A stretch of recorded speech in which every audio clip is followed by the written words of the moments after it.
જોઈ લો કેમ છે આ બાકી ખેડૂતનો દેશી જુગાડ। જય માતાજી મિત્રો, આજે આપણે વહેલી સવારે નીકળી ગયા કેશોદ બસ સ્ટેન્ડે, કેમ કે આજે પપ્પાને મૂકવા જવાના હતા, કેમ કે એ જાય છે સારંગપુર।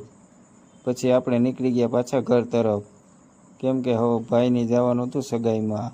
તૈયાર થઈને પછી આપણે નીકળી ગયા દોસ્તારની સગાઈમાં જવા માટે। પછી આપણે પહોંચી ગયા હતા ડેડિયાર સગાઈમાં। પછી ગીરમાં આવ્યા હોય તો રખડવા તો જવું જ પડે ને હો। પછી આપણે નીકળી ગયા ગીરમાં રખડવા માટે। પછી રખડીને થાક્યા એટલે આપણે નીકળી ગયા પાછા ઘર તરફ નીકળ્યા હતા તો થોડો કાયલા તો થઈ ગયો હતો વરસાદ ચાલુ, એટલે ઘડીક વાર ખમીને પાછા ઘડીક વાર માવો બાવો ખાઈને પછી પાછા નીકળી ગયા જવા માટે। ત્યાં દેખાણો રાણીપરાનો ડુંગર, જોઈ લ્યો આ નજારો।